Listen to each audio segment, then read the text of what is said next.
Hello and welcome to your own YouTube channel Space and Time. My name is Sajid અને આજે આપણે ભણીશું વિદ્યુત ક્ષેત્ર રેખાઓ અથવા વિદ્યુત બળ રેખાઓ. તો વિદ્યુત ક્ષેત્ર વિશે ઘણી બધી માહિતી મેળવ્યા પછી આ એક કાલ્પનિક કોન્સેપ્ટ છે જે ફેરાડે વિકસાવ્યો હતો. કોણે વિકસાવ્યો હતો? ફેરાડે. તો હોય છે શું કે એક જ ઘટનાને તમે અલગ અલગ સ્વરૂપે એને રજૂ કરી શકો છો.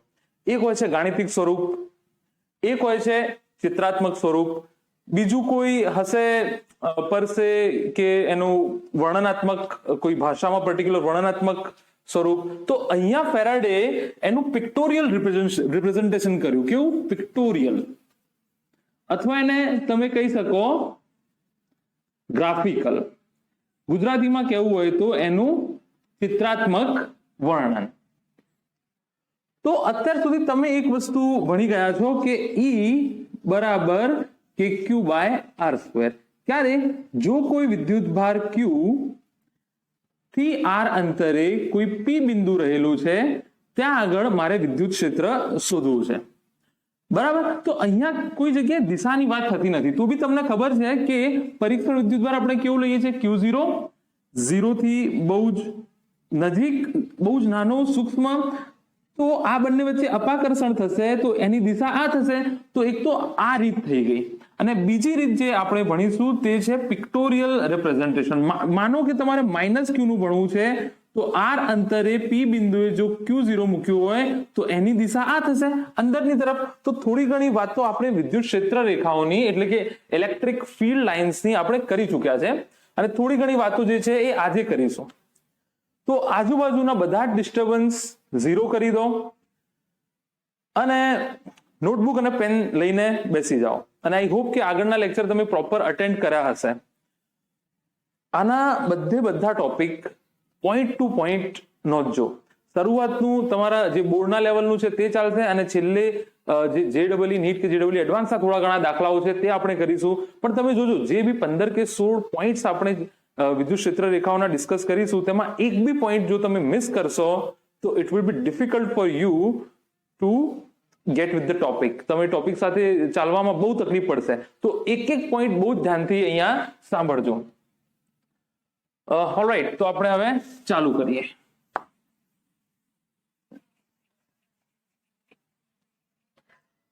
તો અહીંયા જો સૌથી પહેલા એમાં તમને એક જે અહીંયા સિમ્પલ વસ્તુ છે તમને ખબર છે, E બરાબર KQ બાય R સ્ક્વેર. જો કોઈ વિદ્યુત ભાર +Q થી R અંતરે P બિંદુ હોય તો આ દિશામાં વિદ્યુત ક્ષેત્ર આટલું હશે. એનું મૂલ્ય તમને ખબર છે. -Q R P. તો આ દિશામાં જો હું Q0 મૂકું, Q0 આપણે સમજવા માટે મૂકી છે, દર વખત મૂકવાની જરૂર નથી. તો ક્ષેત્ર રેખા જે છે એ અંદરની તરફ હશે. તો ફેરાડે એનું સાપેક્ષ રીતે વર્ણન કર્યું. ફેરાડે કેવી રીતે વર્ણન કર્યું? સાપેક્ષ રીતે વર્ણન કર્યું. આ તો છે જ તમારી જોડે, પણ વેલ્યુ બી ના મૂકવી હોય, મેગ્નિટ્યુડ બી નથી, જસ્ટ તમારે પિક્ટોરિયલી ચર્ચા કરવી છે. તો એણે શું કીધું? વ્યાખ્યા પછી લખાઈએ છીએ. એણે કીધું કે દાખલા તરીકે આ કોઈ +Q વિદ્યુત ભાર છે. થોડું આ સાઈડ ડ્રો કરું. આ કોઈ +Q વિદ્યુત ભાર છે. તો એણે આવી રીતે વિદ્યુત ક્ષેત્ર રેખાઓ રજૂ કરી.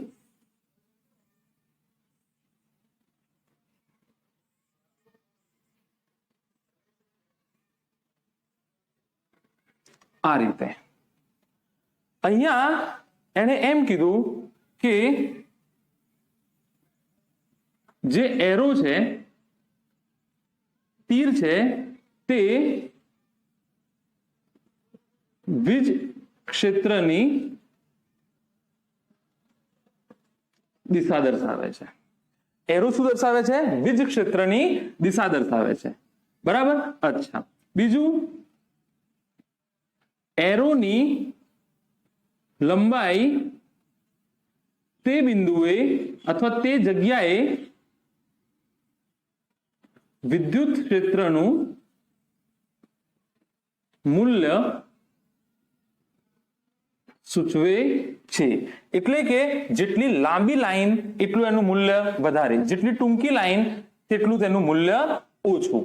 ફરીથી એરો જે છે તે વિદ્યુત ક્ષેત્રની દિશા દર્શાવે છે અને એરોની લંબાઈ તે બિંદુએ વિદ્યુત ક્ષેત્રનું જે મૂલ્ય દર્શાવે છે તે જગ્યાએ.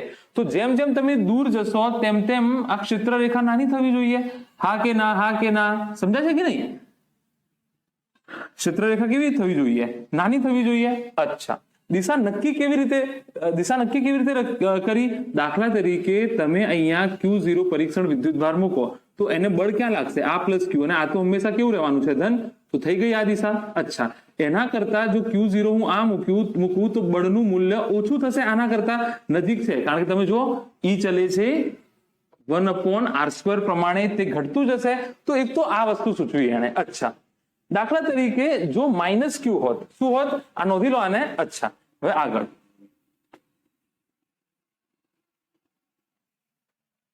દાખલા તરીકે જો અહીંયા હું -Q મૂકું તો આ વિદ્યુત ક્ષેત્ર રેખાઓ આવી રીતે થઈ જશે.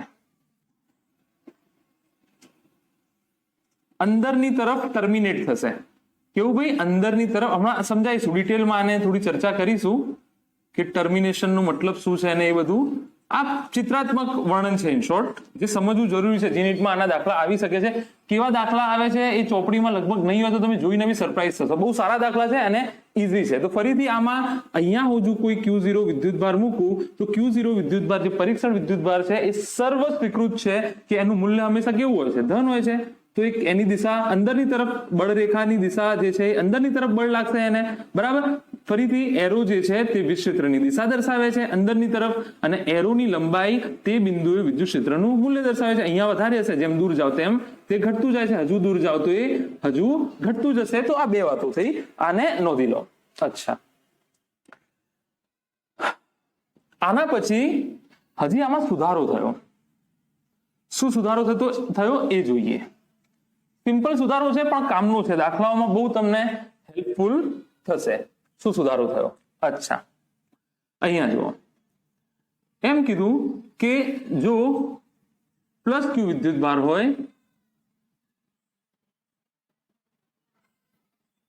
તો આ રીતે. તો નંબર 1, એરો વિદ્યુત ક્ષેત્રની દિશા સૂચવે છે. હા કે ના? +Q વિદ્યુતભાર છે તો જે એરો છે એ વિદ્યુત ક્ષેત્રની શું સૂચવે છે? દિશા સૂચવે છે. અચ્છા, વેરી ગુડ. નંબર 2, શું રહી ગયું?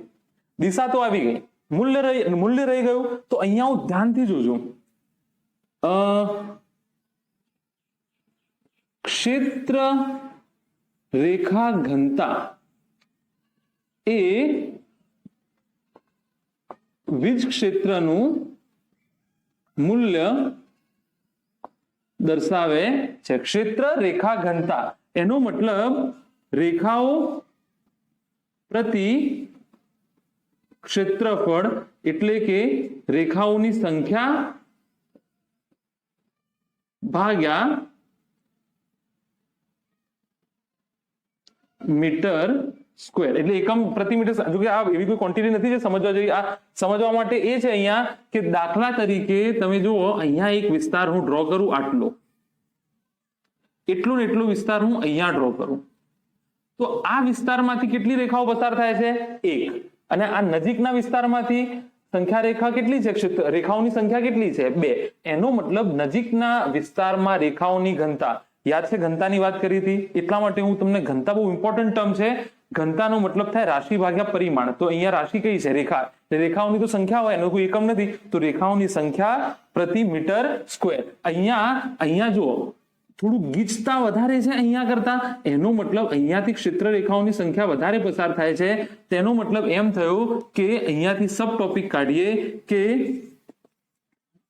રેખા ઘનતા વધારે તો ક્ષેત્રનું મૂલ્ય વધારે, અને રેખા ઘનતા જો ઓછી તો ક્ષેત્રનું મૂલ્ય ઓછું થશે. સમજો જરા, બરાબર ને? સમજાઈ ગયું છે? આમાં કઈ વધારે ડિટેલમાં જવા જેવું નથી. આના જે રિલેટેડ ટોપિક છે, જે 15 મુદ્દાઓ છે, એ આપણે શાંતિથી ચર્ચા કરીશું. જે દાખલાઓ છે તે આપણે ચર્ચા કરીશું. તો આ બે વસ્તુ યાદ રાખજો. અને કઈ રીતે દિશા ચર્ચાઈ એ બી તમને ખબર પડી જવી જોઈએ કે અહીંયા Q0 જેટલું વિદ્યુતભાર મૂકો એ ક્યાં જશે. બરાબર? અચ્છા, એ જ રીતે જો -Q વિદ્યુતભાર હોય, જો -Q વિદ્યુતભાર હોય, અત્યારે મોડર્ન ફિઝિક્સમાં ચિત્રાત્મક જે સ્વરૂપ છે વિદ્યુત ક્ષેત્ર રેખાઓનું, એ આ વધારે ફેમસ છે પહેલા કરતા. જે પહેલા આપણે એરો અને એરો જેમ જેમ આગળ જશે તેમ તેમ એનું લેન્થ, એની લંબાઈ ઘટતી જશે, તે વધારે ફેમસ નથી. આ વધારે ફેમસ છે. સેમ ટુ સેમ, ખાલી ઘનમાં ક્ષેત્ર રેખાઓ અંદરની તરફ જશે, ધનમાં ક્ષેત્ર રેખાઓ બહારની તરફ જશે, અને ઋણ વિદ્યુતભારમાં ક્ષેત્ર રેખાઓ અંદરની તરફ જશે. તો બળની બી દિશા આ જશે. બળની બી દિશા જે છે તે આ જશે. આની વ્યાખ્યા પ્રોપર જોઈએ અને પછી આપણે આગળ વધી જઈએ.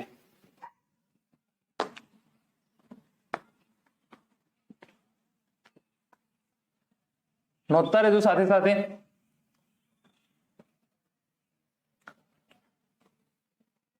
તો સૌથી પહેલી વાત,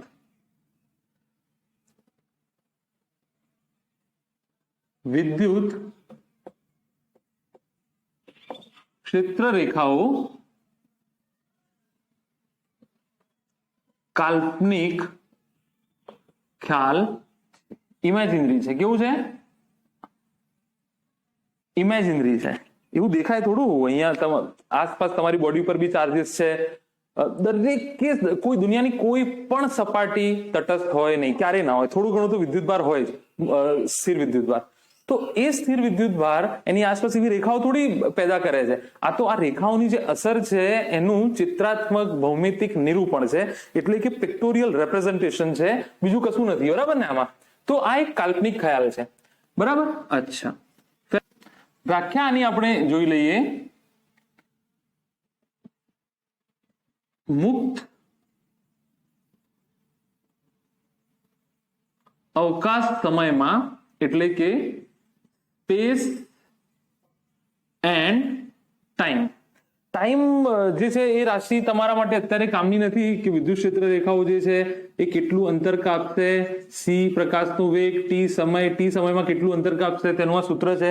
પણ જો કે હાલ તમારા કામનું છે નહીં, એટલે એની ડિટેલમાં આપણે અત્યારે જઈશું નહીં. બરાબર? અચ્છા, તો મુક્ત અવકાશ સમયમાં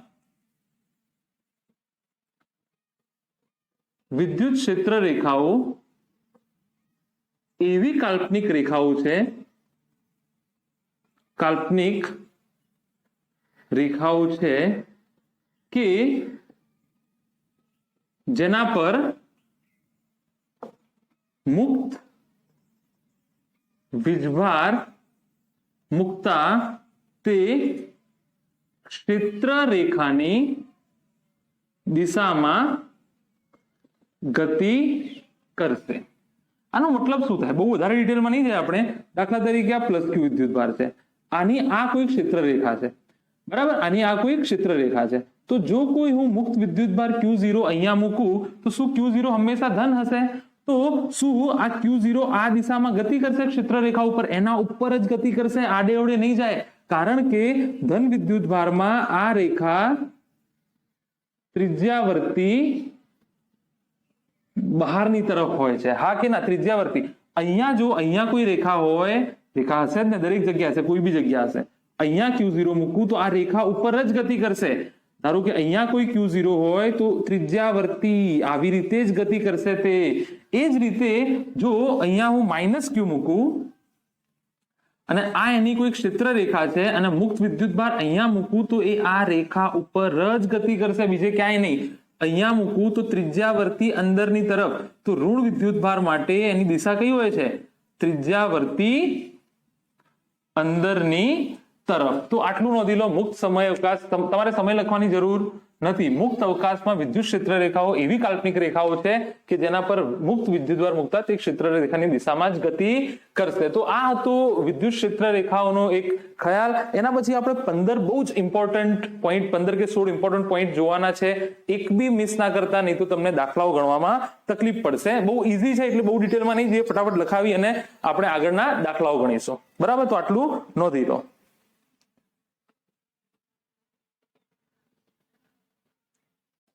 આના જે ઇમ્પોર્ટન્ટ મુદ્દાઓ છે તે આપણે હવે જોઈ લઈએ.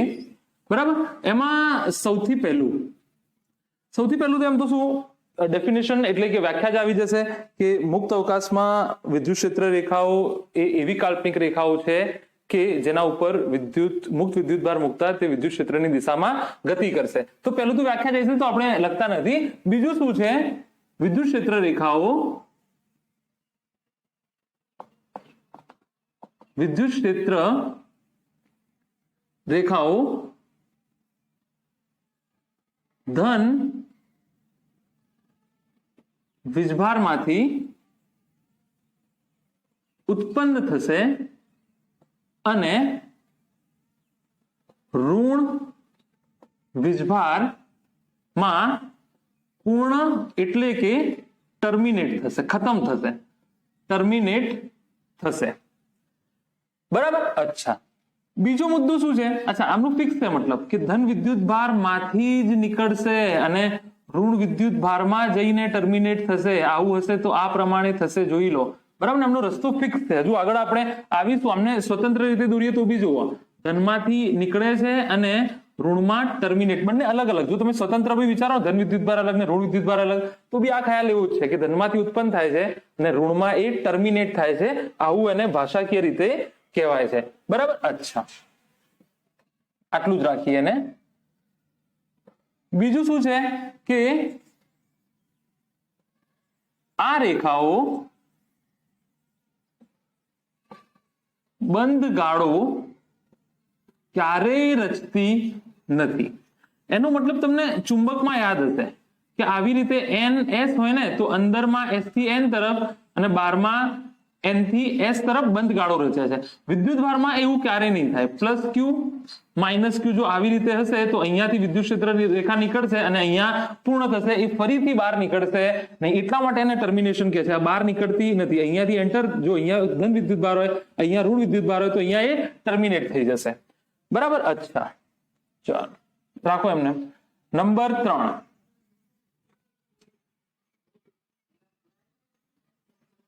આ રેખાઓ અથવા ક્ષેત્ર, વિદ્યુત ક્ષેત્રની વાત છે, ક્યારે ટર્મિનેટ નહીં થાય. આનું ગુજરાતી સંપૂર્ણ મને નથી આવડતું. ટર્મિનેટ નહીં થાય. ગુરુત્વાકર્ષણમાં બી, ગુરુત્વાકર્ષણ ચેપ્ટરમાં બી એક ફેમસ પેરાડોક્સ તો ના કહેવાય પણ ફેમસ એક ક્વેશ્ચન છે કે કઈ જગ્યાએ ગુરુત્વાકર્ષણ બળ 0 થશે. માની લો આખા બ્રહ્માંડમાં એક જ પેન છે, હું તમે કશું નથી, આખા બ્રહ્માંડમાં એક જ પેન છે, તો ગુરુત્વીય ક્ષેત્ર અથવા ગુરુત્વાકર્ષણ બળ તો લાગવાનું નથી કારણ કે બીજી કોઈ વસ્તુ જ નહીં, આ એકલી જ છે. આ ગુરુત્વીય ક્ષેત્ર નીકાળશે તો ક્યાં આગળ ખત્મ થશે, ક્યાં આગળ ખતમ થશે? કોઈ જગ્યાએ નહીં. કરોડો અબજો કિલોમીટર દૂર એક નાનું 0.0001 ગ્રામનું બી કોઈ પદાર્થ ધારો કે મૂકી દઉં ને તો આ પેન એને બળ લગાડશે. ભલે એ જગ્યાએ પ્રવેગ 0.000000001 મીટર પ્રતિ સેકન્ડ સ્ક્વેર હોય પણ એ ક્યારે 0 થશે નહીં. એવી રીતે આ ક્ષેત્ર રેખાઓ, જો આ ધન છે તો એ જતી જ જશે. હા, વીક પડશે કારણ કે જુઓ વીક કેવી રીતે પડશે અહીંયાથી તમને ખ્યાલ આવશે. જો આ છે, હજુ જો હું આગળ એને દૂરતો થઉં તો આ જુઓ ઘનતા જે છે, રેખા ઘનતા જે છે એ વધતી જાય છે, રેખા ઘનતા વધતી જાય છે. તમને દેખાય છે કે નહીં આઈ ડોન્ટ નો. અહીંયાથી હું તમને કરી આપું ફરીથી. અહીંયા જેમ જેમ તમે આગળ જશો તેમ તેમ આ જો રેખા ઘનતા વધતી જાય છે. અહીંયા જુઓ, અહીંયા જુઓ, અહીંયા જુઓ, અહીંયા જુઓ, તો ક્ષેત્ર નબળું પડતું જશે પણ ક્યારેય ટર્મિનેટ થશે નહીં. તો આ 3 વસ્તુઓ તમે નોંધી લો.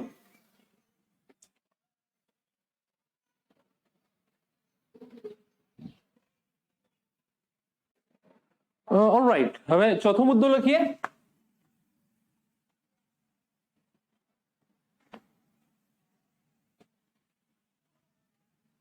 મારા દુઃખનું કારણ તો તમને ખબર પડી જ ગઈ હશે કે હું આજે હસતો નથી, કશું થયું નથી, થયું તો કશું જ નથી, ઘરે હજામત કરી છે, બીજું કશું નથી થયું.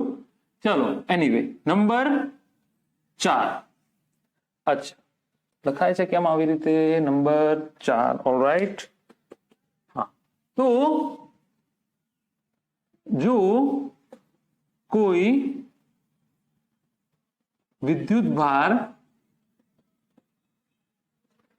આપેલ હોય તો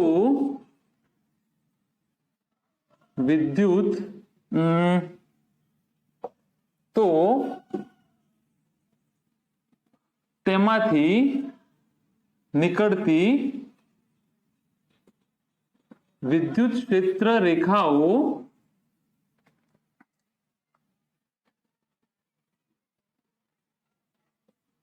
સાપેક્ષ રેખા ઘનતા પર આધાર રાખે છે. હોઈ શકે સમજવામાં અઘરું પડે, પણ તમને 2 મિનિટમાં સમજાવી દઉં છું. જો કોઈ વિદ્યુત ભાર આપેલ હોય, ધારો કે કોઈ વિદ્યુત ભાર આપેલું છે મને 1 કુલમ, તો તેમાંથી નીકળતી વિદ્યુત ક્ષેત્ર રેખાઓ સાપેક્ષ રેખા ઘનતા પર આધાર રાખે છે. હવે તમે મને પૂછો કે સર અહીંયાથી કેટલી રેખાઓ નીકાળો, મને કહો તો કેવી રીતે ખબર પડે વિદ્યુત ક્ષેત્ર રેખાનું મૂલ્ય કેટલું છે? તો માની લો કે મેં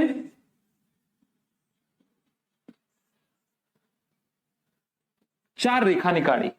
અચ્છા, હવે જો મને કોઈ 2 કુલમ આપે તો પછી મારે કમ્પલસરી કેટલી નીકાળવી પડશે? 8 નીકાળવી પડશે. કમ્પલસરી 8 નીકાળવી પડશે. થઈ ગઈ? 1 2 3 4 5 6 7 8. જો અહીંયા 4 નીકાળું એકમાં, તો આમાં 8 નીકાળવી જ પડશે. તો આ બી સાચું છે. પણ દાખલા તરીકે મારો કોઈ ફ્રેન્ડ છે, એ એમ કે છે કે ભાઈ ના, મારે 1 કુલમમાં 2 જ રેખાઓ નીકાળવી છે. તો પછી તમારા ફ્રેન્ડને 2 કુલમમાં કેટલી નીકાળવી પડશે? 4 નીકાળવી પડશે. તો આ બી પેર સાચી છે અને આ બી સાચું છે, બંને સાચું છે. એટલે કે સાપેક્ષ સરખામણી ઉપર આધાર રાખે છે. લાઈટ બંધ છે, ચાલુ કરી દઈએ આપણે. અચ્છા, થઈ ગઈ છે લાઈટ. અચ્છા, તો આ જે છે એ સાપેક્ષ સરખામણી ઉપર આધાર રાખે છે. તો ચોથો મુદ્દો બી તમે નોંધી લેજો. આગળ વધીએ.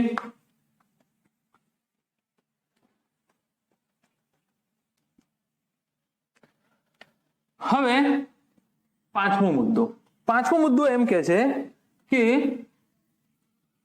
વિદ્યુત દર વખતે ના લખો ચાલે, હવે કારણ કે વિદ્યુતનું જ ચેપ્ટર ચાલે છે, પણ પરીક્ષામાં તમને થોડું એવું કઈ ચેપ્ટર વાઇઝ આપેલા હશે સવાલો. વિદ્યુત ક્ષેત્ર રેખાઓની સંખ્યા ચલે છે એટલે કોના પર આધાર રાખે છે? વિદ્યુત ભારના મૂલ્ય પર આધાર રાખે છે. વિદ્યુત ભારના મૂલ્ય, વિદ્યુત ક્ષેત્ર રેખાઓની સંખ્યા જે છે એ પણ કેવી રીતે? સાપેક્ષ રીતે.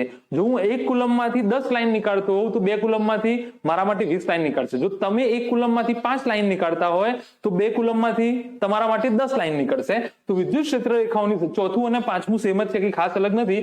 વિદ્યુત ક્ષેત્ર રેખાઓની સંખ્યા એ વિદ્યુત ભારના મૂલ્યના સપ્રમાણમાં હોય છે. બરાબર? અચ્છા, તમને અહીંયા એક દાખલો કરાવી દઈએ. દાખલો કરાવતા પહેલા જે પાછળ સમજાઈ હતી વાત, એની ફરીથી સમજાવવાથી મતલબ નથી, તો આપણે દાખલો જ કરાવી દઈએ તમને. બરાબર? દાખલામાં તમને એવું કીધું છે કે આ કોઈ વિદ્યુત ભાર Q1 આપેલું છે. મને લાગે છે IIT 2010 પૂછાયેલું છે આ દાખલો. અને આ કોઈ વિદ્યુત ભાર Q2 આપેલું છે અને તમને એમ કે છે કે Q1 ભાગ્યા Q2 શોધવાનું તમને કહે છે. બરાબર? અચ્છા, કેવી રીતે આપેલું છે? આવી રીતે કઈ તમને આપેલું છે. બરાબર?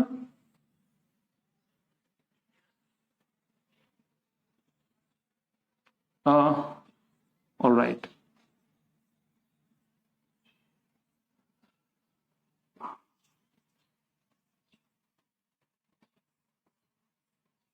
આવી રીતે તમને આપેલું છે.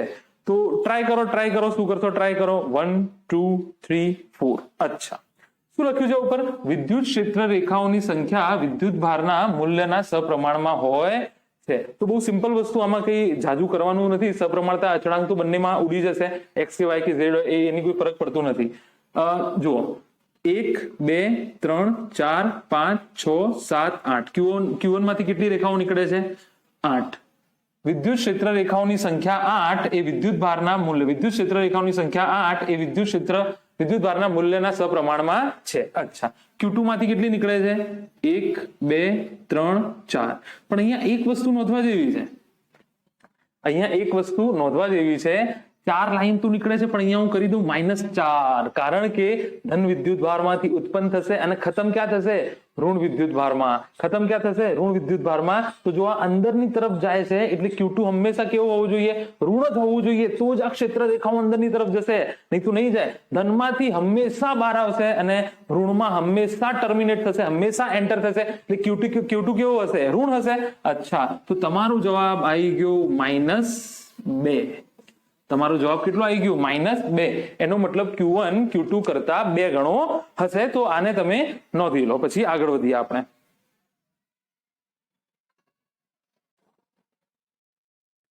અચ્છા, હવે આગળનો મુદ્દો જોઈએ. અચ્છા, કદાચ આમાં તમને મેગ્નિટ્યુડ પૂછ્યું હોય, એટલે કે માનાંકમાં પૂછ્યું હોય, તો જવાબ 2 આવશે.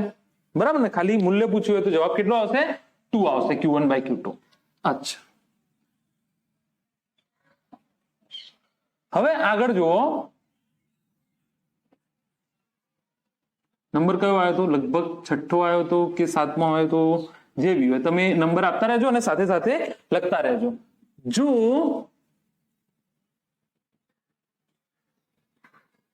વિદ્યુત ક્ષેત્ર રેખાઓ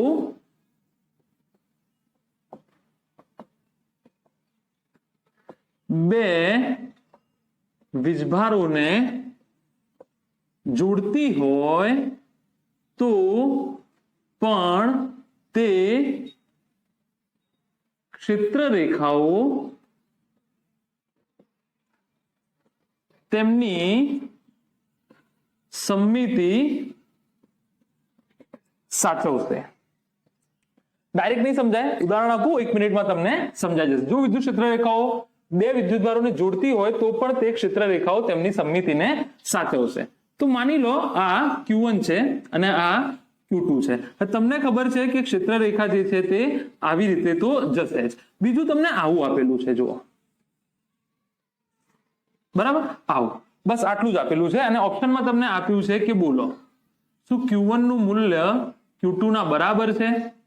બીજું, શું Q1 નું મૂલ્ય Q2 કરતા મોટું છે? અને ત્રીજું તમને આપેલું છે શું Q1 નું મૂલ્ય Q2 કરતા નાનું છે? તો અહીંયા બહુ સિમ્પલ વસ્તુ છે. શું ધ્યાન રાખવાનું છે? અહીંયા જુઓ, હું આવીને આવી આકૃતિ અહીંયા નીચે દોરી દઉં, ધ્યાનથી સાંભળજો, બરાબર? અચ્છા, આને આ ખૂણાને હું કહું આલ્ફા, આ ખૂણાને હું કહું બીટા. અપેરન્ટલી તમને શું દેખાય છે? બીટા જે છે એ આલ્ફા કરતા કેવો છે? નાનો છે. અચ્છા, હવે અહીંયા જુઓ, દાખલા તરીકે આ Q1 છે તો આવીને આવી હું રેખાઓ દોરું છું અહીંયા, અને અહીંયા આ Q2 છે તો અહીંયા ટર્મિનેટ થાય છે, તો એવી ને એવી રેખાઓ હું અહીંયા દોરું છું, બરાબર? અચ્છા, માની લો આ ખૂણો કેટલાનો છે? 60 નો. નાનો ખૂણો છે બીટા, આ નાનો ખૂણો છે, આ ખૂણો કેટલાનો છે? 120 નો. અને અહીંયા ક્લિયર કટ દેખાય છે કે આ Q2 આગળ વિદ્યુત ક્ષેત્ર રેખાઓની ઘનતા, આગળના ટોપિકમાં મળે ને, વિદ્યુત ક્ષેત્ર રેખાઓની ઘનતા વધારે છે. અહીંયા આટલું ને આટલું એરિયા લો અને એટલો ને એટલો એરિયા અહીંયા લો, તો પ્રતિ મીટર સ્ક્વેર અહીંયા વિદ્યુત ક્ષેત્ર રેખાઓની ઘનતા ઓછી છે. એટલે કે વિદ્યુત ક્ષેત્ર રેખાઓનું મૂલ્ય ઓછું હશે. મૂલ્ય ઓછું ક્યારે હોય? એટલા જ અંતરે. જ્યારે Q1 નું મૂલ્ય ઓછું હશે, અહીંયા Q2 નું ગીચતા ક્યારે વધારે હોય? જ્યારે વિદ્યુતભારનું હાલત મેં તમને શીખવાડ્યું, અહીંયા જુઓ, ધારો કે 1 કુલમ, તો 1 કુલમમાં આવું છે, અને 2 કુલમ હોય તો ગીચતા વધી જશે. જો +2 કુલમ હોય તો ગીચતા વધી જશે. હા કે ના? ગીચતા શું થશે? વધી જશે. તો ખૂણો કેવો થઈ ગયો? આ ખૂણો 90 નું છે, આ ખૂણો નાનો છે એના કરતા. તેનું સિમ્પલ વસ્તુ છે કે જો ખૂણો નાનો, હું આ ટોપિકની જ વાત કરું છું, જો ખૂણો નાનો તો રેખા ગીચતા એટલે કે ઘનતા વધારે, તો Q નું મૂલ્ય વધારે. એટલે કે Q2 નું જે મૂલ્ય છે એ Q1 કરતા મોટું હશે. સિમ્પલ વાત છે. તો નોંધી લો આને. તો વિદ્યુત ક્ષેત્ર રેખાઓ એકબીજાને જોડતી બી હોય તો એની સમમિતિ સાચવશે. એ ક્ષેત્ર આ જો સ્વતંત્ર હોત ને તો બી ખૂણો આ જ બનતો, આલ્ફા જેટલો. આ સ્વતંત્ર એકલો Q2 હોય ને તો બી ખૂણો કેટલો બનતો? બીટા જેટલો જ બનતો. એટલે કે જો ક્ષેત્ર રેખાઓ જોડતી હોય એકબીજાને તો બી તે એની સમમિતિ જે છે એ સાચવશે. તો આ એક ઇમ્પોર્ટન્ટ ટોપિક હતો, તો એને ફટાફટ તમે નોંધી લો. બરાબર. પછી લખતા રહેજો સાથે સાથે જે છે લખતા રહેજો.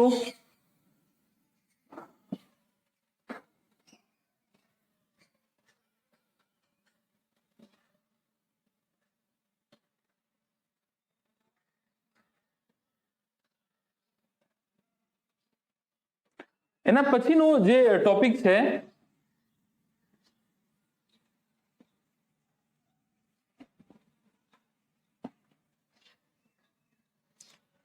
સાતમો નંબર આવ્યો છે કદાચ, સાપેક્ષ રેખા ઘનતા અથવા રેખા ગીચતા કહું કદાચ તમને. આ કોઈ પ્રોપર ગીચતા આવી રીતે થોડું લખાય, ગીચતા. સાપેક્ષ રેખા ઘનતા અથવા રેખા ગીચતા, જો તમને આ વધારે ખ્યાલ આવતો હોય તો આ ટેકનિકલ વર્ડ નથી, ટેકનિકલ રેખા ઘનતા વર્ડ છે. ઘનતા, સાપેક્ષ રેખા ઘનતા તમને જો આપેલી હોય તો સાપેક્ષ રેખા ઘનતા તે વિદ્યુત ક્ષેત્ર નું મૂલ્ય દર્શાવે છે. દાખલા તરીકે તમને Q1, Q2, Q3 આવી રીતે આપેલા છે અને આવી રીતે તમને ઓલમોસ્ટ સમાન છે. બરાબર. અને આવી રીતે તમને કશું આપેલું છે. બરાબર. આ ઓલમોસ્ટ જે છે એ સમાન છે. તો અહીંયા જુઓ, અહીંયા ક્ષેત્ર રેખા ઘનતા લગભગ સમાન છે. સમાન ના હોય તો માની લેજો આ અંતર અને આ અંતર સમાન છે, આ અંતર અને આ અંતર સમાન માની લેજો. તો શું E1 નું મૂલ્ય E3 ના બરાબર થશે? અહીંયા ફરીથી હું ટર્મિનેશન ની વાત નથી લાવતો, અહીંયા માત્ર મૂલ્યની આપણે ચર્ચા કરીએ છીએ. બરાબર. અચ્છા, અને બીજું E2 E1 કરતા બી નાનું છે અને E2 જે છે એ E3 કરતા બી. અહીંયા જો E3 વિદ્યુત ક્ષેત્ર હોય, અહીંયા આનું E2 હોય, આનું E1 હોય, તો આ સાપેક્ષ ઘનતાની વાત છે. તમારું ફ્રેન્ડ એમ કે 10 નીકાળો તો એનો દાખલો બદલાઈ જશે. પણ અહીંયા જે કન્ડિશન આપી છે Q1, Q2, Q3 એની સાપેક્ષમાં આપણે વાત કરીએ છીએ. અહીંયા બી બે રેખાઓ છે, અહીંયા બી બે રેખાઓ છે, અહીંયા બી બે રેખાઓ છે. તો સાપેક્ષ રેખા ઘનતા જે છે તે વિદ્યુત ક્ષેત્ર રેખાનું મૂલ્ય દર્શાવે છે. અને વિદ્યુત ભારની સપાટીથી વિદ્યુત ક્ષેત્રની દિશા હંમેશા વિદ્યુત ક્ષેત્રની સપાટી ને વિદ્યુત ક્ષેત્રની દિશા હંમેશા લંબ હોય છે. એનો મતલબ દાખલા તરીકે આ કોઈ બોડી છે, એ Q1 છે, તો આ ખૂણો કેટલો બનશે? 90. જ્યાંથી એક્ઝિટ થશે ને તે અહીંયા ખૂણો કેટલો બનશે? 90. અહીંયા ખૂણો કેટલો બનશે? આ 90. અહીંયા ખૂણો કેટલો બનશે? 90. એટલે કે વિદ્યુત ભારની સપાટી ને વિદ્યુત ક્ષેત્રની દિશા હંમેશા કેવી હોય છે? લંબ. દાખલા તરીકે અહીંયા Q1 આપેલું છે અને અહીંયા Q2 આપેલું છે, અહીંયા આમ કરીને તમે આ નીકાળ્યું, તો આ ખૂણો કેટલો હશે? હંમેશા 90. આ ખૂણો બી હંમેશા કેટલો હશે? એના સ્પર્શકની સાથે હંમેશા કેટલો ખૂણો બનાવશે? 90 નો ખૂણો બનાવશે. તો આ બંને વાતો નોંધી લો. આના પછી બહુ જ ઇમ્પોર્ટન્ટ એક પોઈન્ટ છે, તે ડિસ્કસ આપણે કરીએ.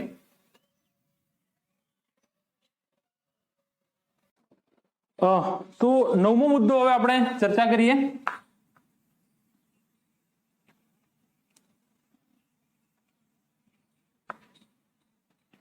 બહુ જ ઇમ્પોર્ટન્ટ છે ને, ઈઝી છે, કે એટલું ખાસ છે નહીં, પણ બધા મુદ્દાઓ તમારે સારી રીતે નોંધવા પડશે. બરાબર. અચ્છા, વિદ્યુત ક્ષેત્ર રેખા પર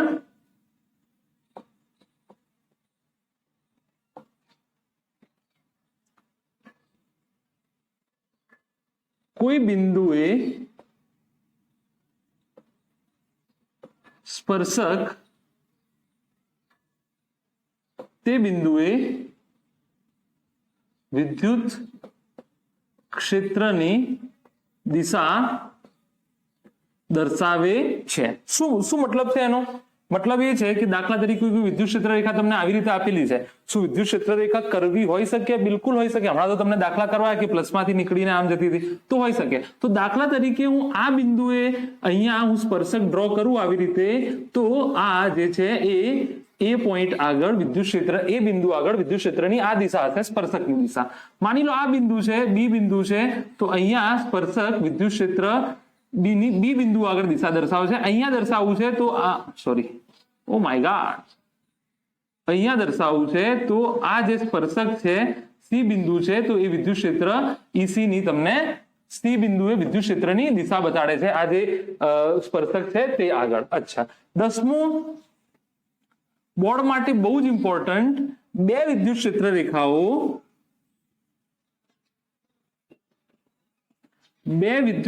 રેખાઓ ક્યારે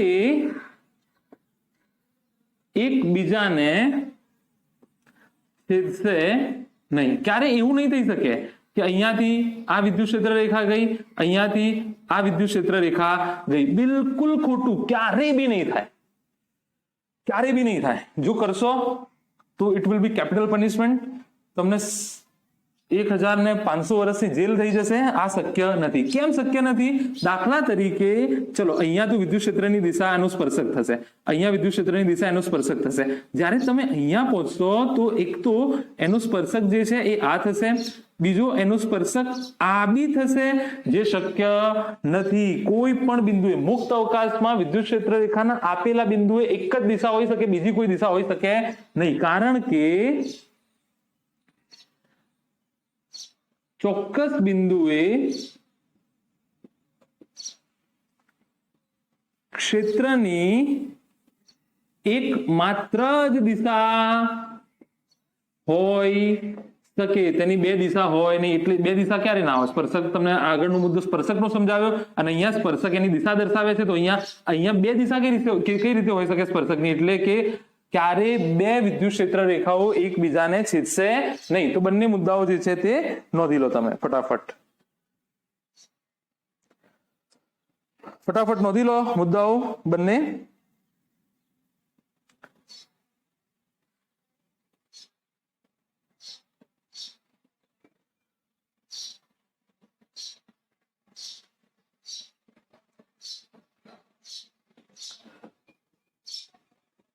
દાખલા તરીકે તમને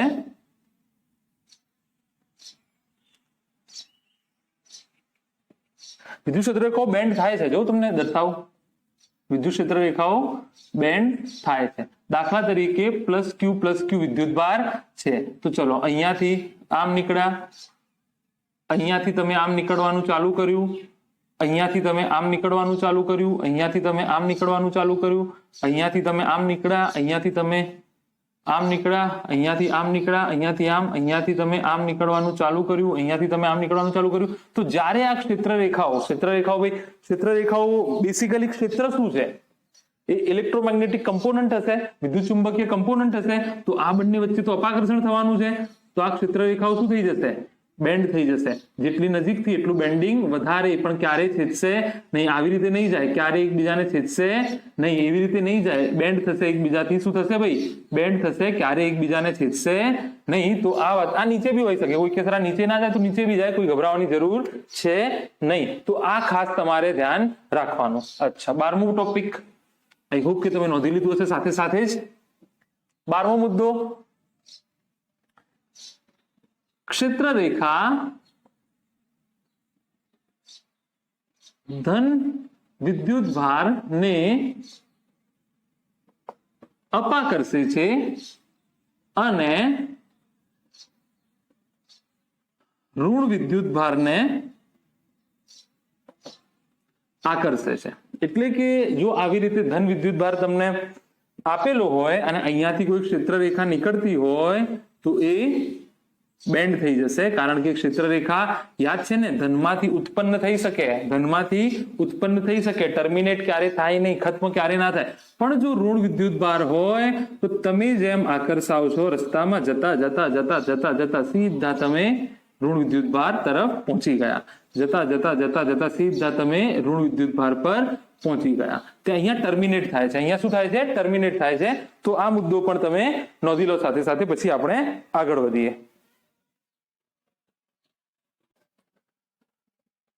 નંબર 13 માં આપણે જોઈએ. બોર્ડ તમને વ્હાઇટનેસ આજે લાગતું હશે છેક લેક્ચરના એન્ડ સુધી, કારણ કે હું વારંવાર આને સાફ સફાઈ કરતો રહું છું. નંબર 13 શું હતું? નંબર 13, હા, સીધી સમાંતર અને સમાન અંતર, બહુ ઇમ્પોર્ટન્ટ છે બોર્ડ માટે. સીધી સમાંતર અને સમાન અંતર ધરાવતી ક્ષેત્ર રેખાઓ નિયમિત વિદ્યુત ક્ષેત્ર દર્શાવે છે. સીધી સમાંતર અને સમાન અંતર ધરાવતી ક્ષેત્ર રેખાઓ નિયમિત વિદ્યુત ક્ષેત્ર દર્શાવે છે. એટલે કે દરેક જગ્યાએ વિદ્યુત ક્ષેત્રનું મૂલ્ય કેવું રહેશે? સમાન રહેશે. શું કહેવા માંગે છે? કહેવા એ માંગે છે સીધી સમાંતર અને એકબીજાથી સમાન અંતરે.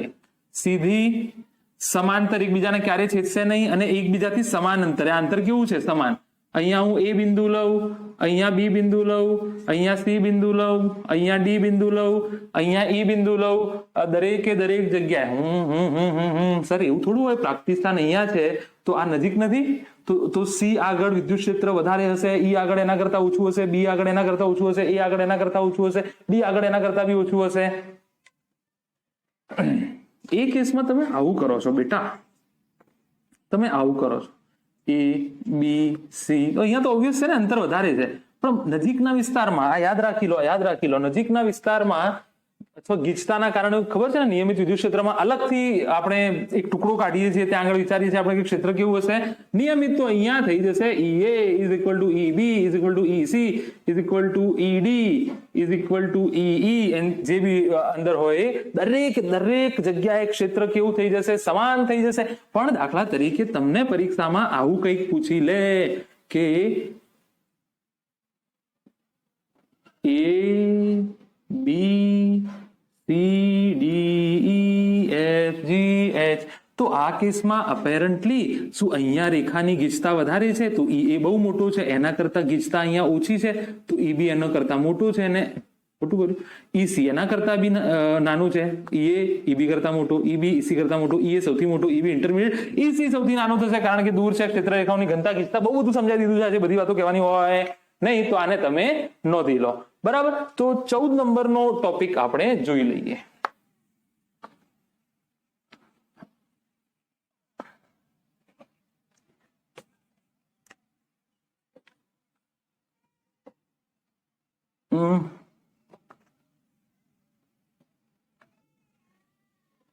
સ્થિર સ્થિતિ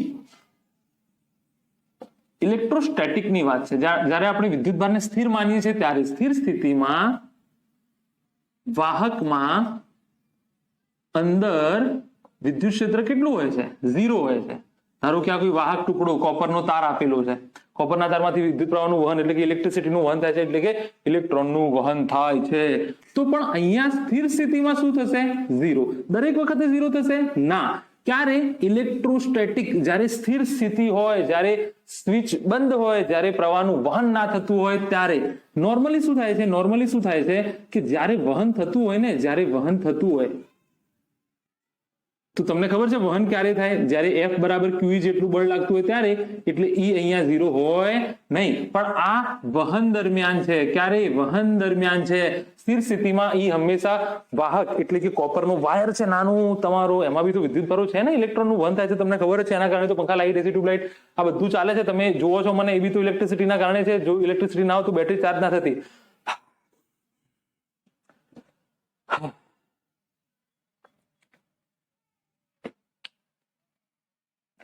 This is complete free platform. તમારા જોડે 1 રૂપિયો ચાર્જ કરવામાં નહીં આવે. બસ પ્લીઝ ગામડાઓ સુધી કન્ટેન્ટને પહોંચાડો અને એમને કહો કે આ ચેનલને જોવે, જેથી કરીને એમને જી નીટનું પ્રોપર કન્ટેન્ટ મળે.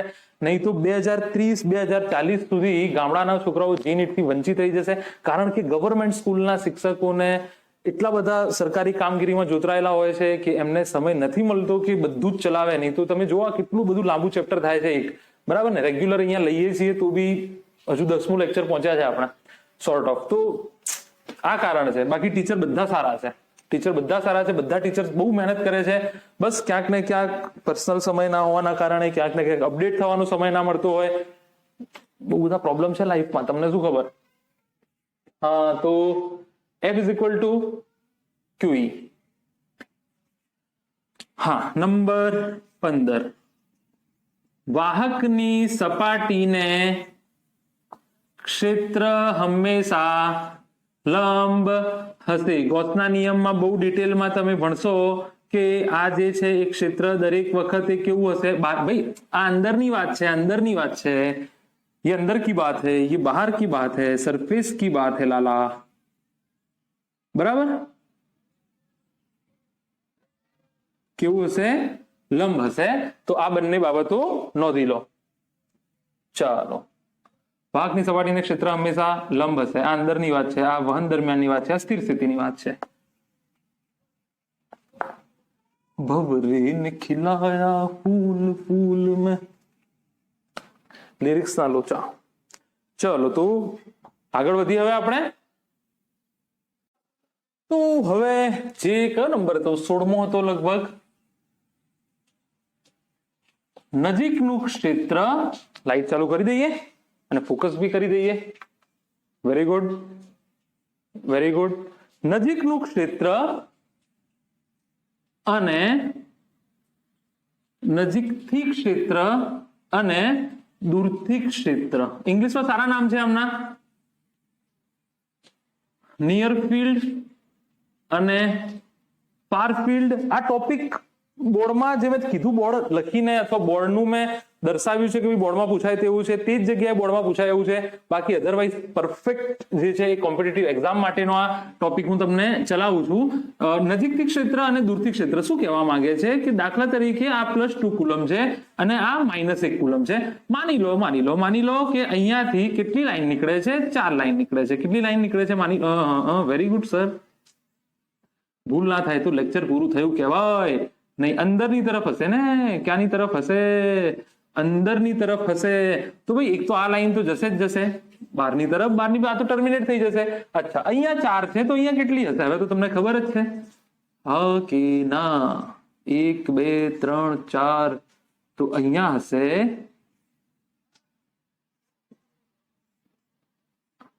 1 2 3 4 5 6 7 8. ખોટું કર્યું મેં? ખોટું કર્યું છે.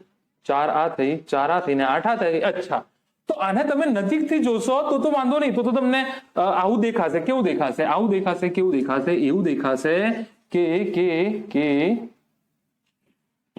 4 4. ચલો વાંધો નહીં. હા કે ના? ટર્મિનેટ થશે અંદર? હા કે ના? ટર્મિનેટ થશે કે નહીં અંદર? અચ્છા, આ તો કેન્સલ આઉટ થઈ જ જશે. આ તો શું થઈ જશે? કેન્સલ આઉટ થઈ જશે. આ બી કેન્સલ આઉટ થઈ જશે, અંદર બારની. તો હવે તમને નજીકથી જોતા આ દેખાશે, પણ તમે જો બહુ દૂરથી જોશો તો આખું કેવું દેખાશે? બિંદુવત દેખાશે. બહુ દૂરથી જોશો તો તમને આખું કેવું દેખાશે? બિંદુવત. +2 -1, તો તમને કેટલું દેખાશે? આ +1 કુલમ દેખાશે તમને. અને જે ક્ષેત્ર છે એ શું આ પ્રકારે દેખાશે? અરે આ તો લોચા થઈ ગયા. ક્ષેત્ર તો 360 હોય હંમેશા, દરેક જગ્યાએ. વાઈફાઈ એક સાઈડ વાઈફાઈ આવશે, બીજી સાઈડ નહીં આવે, એવું તો નહીં થાય. ચારે બાજુ હશે તો શું આ સાચું રિપ્રેઝન્ટેશન છે? ના ના ના ના, આ જે છે એ આ તરફ જશે આવી રીતે. એટલે કે તમને દૂરથી જોતા આ ડાયાગ્રામ જે છે એ આ પ્રકારનો દેખાશે. એટલે કે દૂરથી જોતા તમને પરફેક્ટ એક કુલમ લાગશે. એટલું બધું ઇમ્પોર્ટન્ટ નથી, તો બી કદાચ કશું પૂછાઈ જાય તો નિયર અને ફાર ફિલ્ડમાં આ +2 કુલમ, આ -1 કુલમ, તો જે પરિણામી બનશે એ +1 કુલમનું બનશે દૂરથી જોતા. બસ આટલું સિમ્પલ છે, આટલું સિમ્પલ છે. દાખલા તરીકે હું તમને એમ કહું કે -5 કુલમ અને 2 કુલમ, +2 કુલમ, તો પરિણામી બનશે -3 કુલમનું અંદરની તરફ. ખતમ. ફિલ્ડ લાઈન કેલ્ક્યુલેટ કરી લેવાની અને ફિલ્ડ લાઈન સાપેક્ષ છે, આમાં 2 આમાં 4, તો તમારે 3 માં આટલી તો 5 માં કેટલી, એ પ્રમાણે ગણતરી તમે કરી શકો છો. આગળ આપણે એક સારો 2005 IIT નો દાખલો ગણી લઈએ.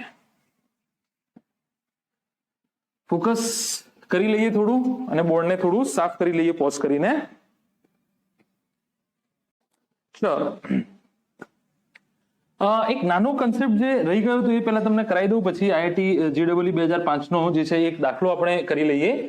તો પેલા અહીંયા જો જેવું અહીંયા +2 હમણાં ગયો જે કન્સેપ્ટ મેં કરાયો ને, એમાં દાખલા તરીકે +1 કુલમ્બ અને -1 કુલમ્બ હોય તો આ તમે દૂરથી જોશો તો તમને શું દેખાશે?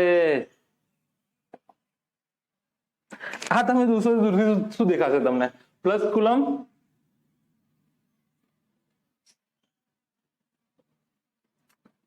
માની લો બે રેખાઓ દોર્યું છું. કેટલી રેખાઓ? મારી મરજીની વાત છે ને, કેટલી દોરું? 2 રેખાઓ દોરી છે મેં.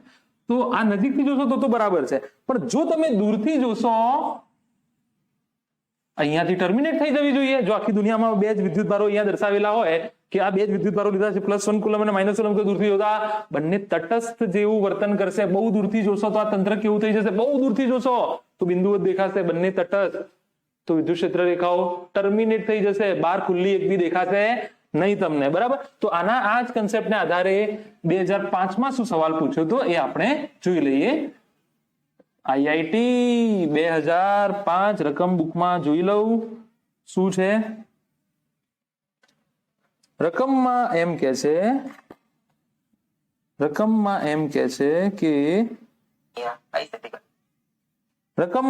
છે તમને કે 4 આકૃતિઓ આપેલી છે.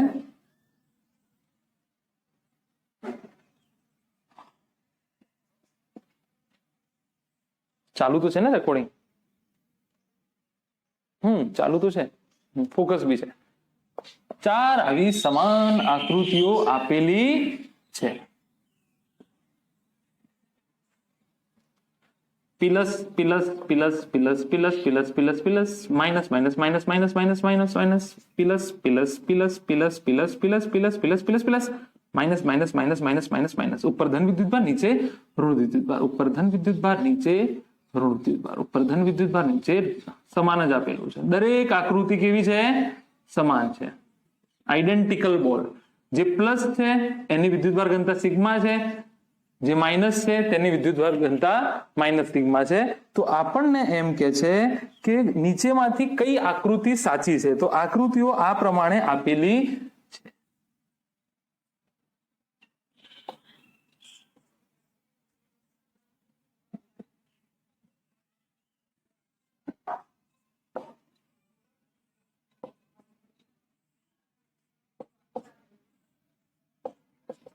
એક આવું આપેલું છે, એક આવું આપેલું છે.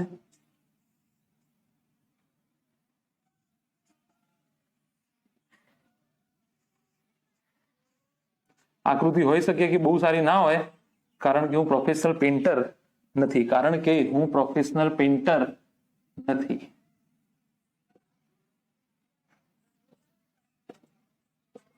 અચ્છા, છેલ્લી આકૃતિ કેવી છે જોઈ લઈએ આપણે. છેલ્લી આકૃતિ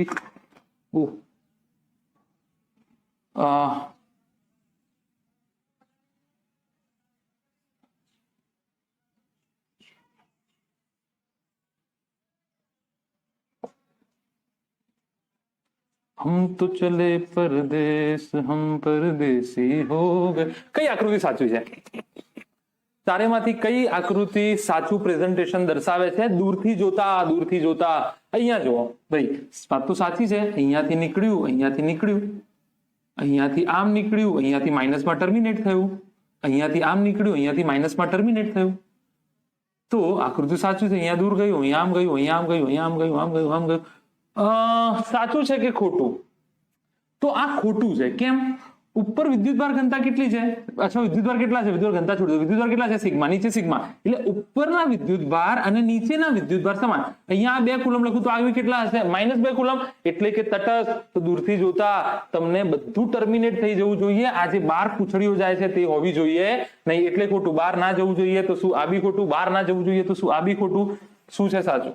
ડી સાચું છે. સિમ્પલ છે ને, કન્સેપ્ટ તમારા પાકા હશે તો સવાલ ચપટી વગાડતા નીકળશે. મેં તમને કીધું છેલ્લો જે ટોપિક ભણાવ્યો એમાં કે બંનેનું સિગ્મા કરી નાખો, સરવાળો કરી નાખો, જે વધશે એટલી ફિલ્ડ લાઈન દેખાવી જોઈએ સાપેક્ષ રીતે. દાખલા તરીકે 2 કુલમની +2 કુલમની 4 -1 ની 2 +2 ની 4 -1 ની 2. દૂરથી જોતા અથવા આમ બંનેનું ભેગું વિદ્યુત ક્ષેત્ર દર્શાવવામાં આવે તો કેટલી ક્ષેત્ર રેખાઓ ખુલ્લી દેખાવી જોઈએ? 2, કારણ કે +2 ની 4 છે, -1 ની 2 છે. દૂરથી જોતા બંનેનું ભેગું તમને સરવાળો લાગશે તો +2 -1 1 કુલમ વિદ્યુતભાર છે. સમાસ વિદ્યુતભાર 1 છે તો 1 વિદ્યુતભાર હોય તો કેટલી ક્ષેત્ર રેખાઓ? 2 ખુલ્લી દેખાવી જોઈએ. અહીંયા સમાન વિદ્યુતભાર છે તો તટસ્થ એક બી ખુલ્લી રેખા દેખાવી જોઈએ નહીં. તો આને તમે નોંધી લો. પછી આપણે આગળ વધીએ. ચલો તો આના પછીનો દાખલો ગણીએ. આઈઆઈટી જેડબલ અને નીટ વાળાના સવાલોનું જે લેવલ છે ને હવે લગભગ સેમ થઈ ગયું છે. હોઈ શકે થોડું કેમિસ્ટ્રીમાં થોડો ફરક પડે છે, બધા ફિઝિક્સમાં તો કે એટલું લેવલમાં ફરક નથી. તો આઈઆઈટી 2001 શું પૂછે છે આમાં આપણને? આમાં પૂછે છે કે એક ત્રિકોણ છે, શું છે? ત્રિકોણ છે, એના ઉપર 3 વિદ્યુતભાર છે, +q +q +q. તો આપણને કહે છે કે આની વિદ્યુત ક્ષેત્ર ચાલે છે કે નહીં? યાર તમે દેખાતા નથી યાર. ચાલે તો છે, બીજું ગરીબ માણસ શું કરે? તો કે છે આની વિદ્યુત ક્ષેત્ર રેખાઓ કેવી હોવી જોઈએ એનું વર્ણન કરો. તો એક મારું ચોપડીનું સ્ટેન્ડ નજીકમાં લાવી દઉં જેથી કરીને દેખાય મને. અચ્છા, હા, +q છે ત્રણેય ઉપર. તો એ પહેલી આકૃતિ સિમેટ્રી તમે કરી નાખજો થોડું આગુ પાછું, કારણ કે હું બહુ ફેમસ પેન્ટર તો છું નહીં. આ આવી રીતે, આ આવી રીતે, આ આવી રીતે આકૃતિ દોરો. 2 માર્ક. અચ્છા, અહીંયા ટર્મિનેટ થાય છે. બી આકૃતિ કંઈક આવી છે.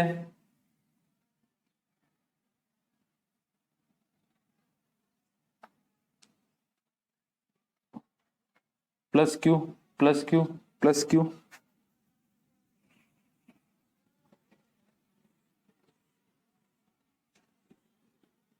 થોડું અલગ બી હોઈ શકે. હું મારી રીતે તમને સારી સમજણ પડે એવી રીતે આકૃતિ બનાવીને આપું છું, બરાબર? થોડું અલગ બી હોઈ શકે.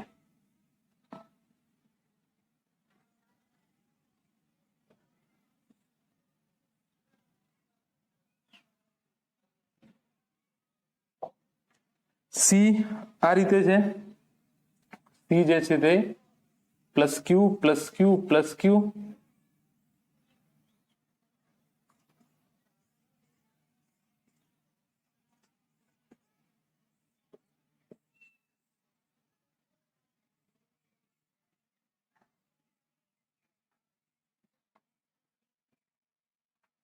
અને ડી અહીંયા બનાવી દઈએ. એ બી સી 3 વિદ્યુતભાર.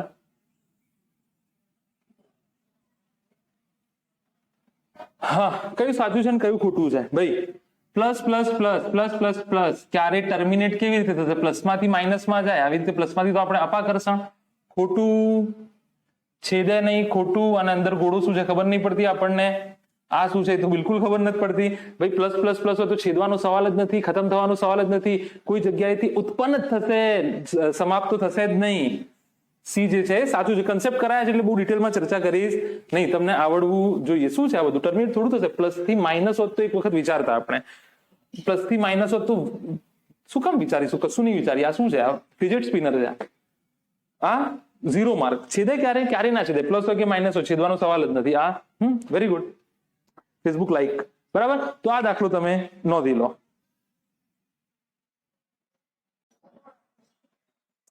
આઈઆઈટી 2010 નો બહુ જ જોરદાર સવાલ કરીએ આપણે. ભયંકર થાક લાગ્યો છે યાર. ભણતા રહો તમે, લોકડાઉનમાં ભણતા રહો. તમારું ભણવું જ મારા માટે હિંમત છે. ડાયલોગ મારું છું અહીંયા, કશું છે નહીં એવું. ભણતા રહો તમે, હું લેક્ચર બનાવતો જઉં છું. કશું લેવડ દેવડ છે નહીં તમારા અને મારા વચમાં. તમારો અને મારું એક જ સંબંધ છે, ટીચર અને સ્ટુડન્ટનો. તો હવે આઈઆઈટી 2010 નો આ સવાલ છે. આપણને કહે છે કે Q1 અને Q2 આવી રીતે બે વિદ્યુત ભારો આપેલા છે. ક્ષેત્ર રેખા જે આપેલી છે તે આ પ્રકારની આપેલી છે. અહીંયાથી આમ, અહીંયાથી આમ, છેદશે થોડું, અહીંયાથી આમ, અહીંયાથી આમ. અચ્છા, 1 2 3 4 5 6 7 8 9 10 11 12 13. આને તો આપણે ન્યુટ્રલ ગણીશું જ નહીં, બરાબર. આને આપણે હાલ પૂરતું કેન્સલ રાખીએ છીએ. ચાલે છે કે નહીં? ચાલે છે કે નહીં? ચાલે છે કે નહીં? ચાલે છે.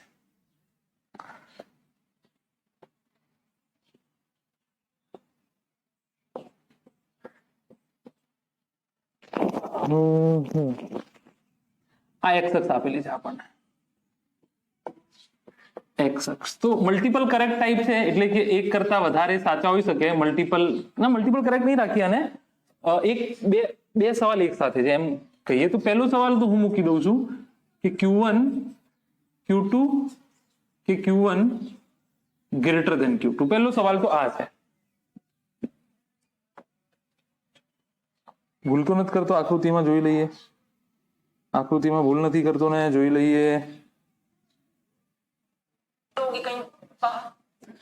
આકૃતિમાં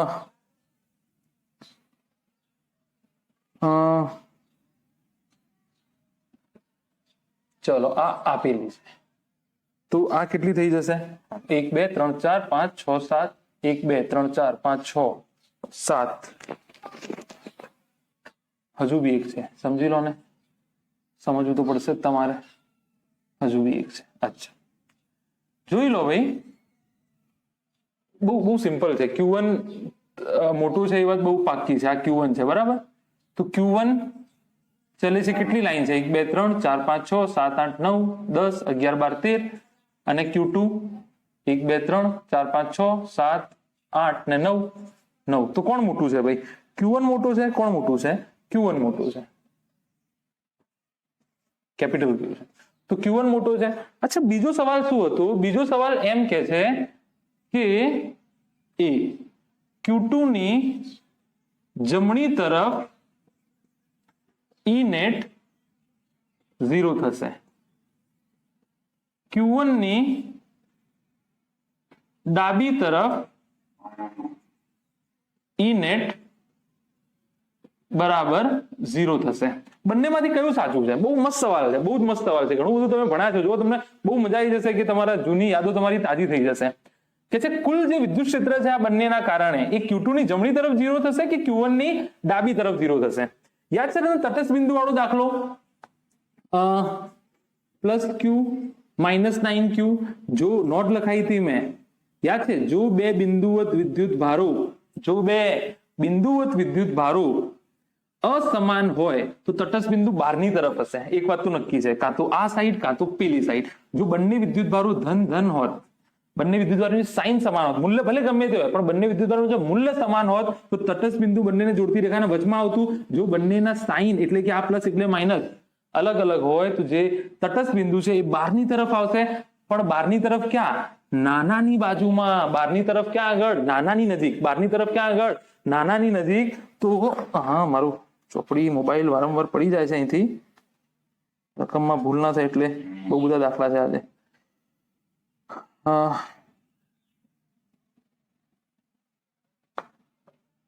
રકમમાં ભૂલ ના થાય. અચ્છા, નાનાની તરફ તો અહીંયા નાનું કોણ છે?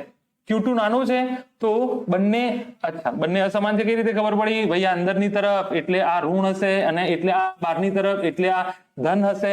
બંને અસમાન એટલે તટસ્થ બિંદુ જે બહારની તરફ હશે E નેટ 0 ક્યાં થશે? બહારની તરફ. ક્યાં? કોની નજીક? Q2 ના નજીક. એટલે Q2 ની જમણી બાજુ E નેટ તમારું કેટલું થઈ જશે? 0 થઈ જશે. કેટલું થઈ જશે? 0 થઈ જશે. બરાબર ને? તો નોંધી લો આને. ઓલરાઈટ, તો આજનો છેલ્લો સવાલ.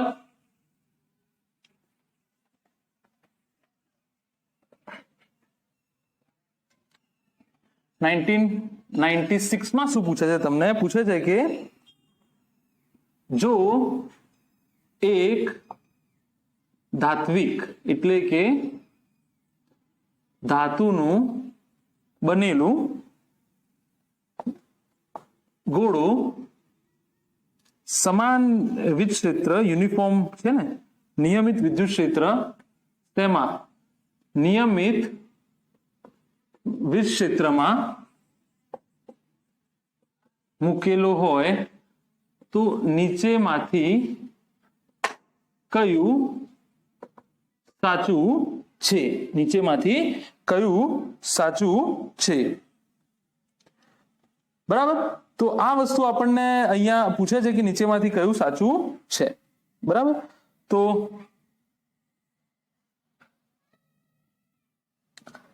એક આ, બીજું આ, ત્રીજું આ અને ચોથું આ. બરાબર. તો કયું સાચું છે? તો હમણાં જ આપણે એક વસ્તુ ભણ્યા છીએ અહીંયા. શું વસ્તુ ભણ્યા છીએ? કે વાહકની અંદર વિદ્યુત ક્ષેત્ર કેટલું હોવું જોઈએ? 0. તો આ ખોટું, આ ખોટું, આ બી ખોટું, આ સાચું થઈ જશે 4 નંબરનું. પણ કોઈ હોશિયાર છોકરો હોય તો વળી એમ કે સર તમે તો કીધું હતું કે સ્થિર સ્થિતિમાં આ સાચું છે, જો વહન થતું હોય તો આ સાચું નથી. તો બીજી વસ્તુ જોઈએ આપણે. શું એ બી વસ્તુ ભણ્યા હતા કે વાહકથી ક્ષેત્ર હંમેશા કેવું હોવું જોઈએ? લંબ હોવું જોઈએ. તો અહીંયા જોવા બધે આ શું છે? આ તો બહારની તરફ, અહીંયાથી તો આમ નીકળવું જોઈતું હતું. હા કે ના? અહીંયાથી આમ નીકળવું જોઈતું હતું. હા કે ના? અંદર ક્રોસ થોડું થશે. તો ખોટું, ખોટું, ખોટું અને આ સાચું. આ શું છે? લંબ. તો આજનો આ ટોપિક તમારો અહીંયા પૂરો થાય છે. So from I'm Sajid, yes. So from Shakal, thank you so much for attending this class and I hope you have enjoyed it. Thank you so much. All the very best. सारा marks लाता रहो. अपना और अपनों का ख्याल रखते रहिए. Good luck. All the very best.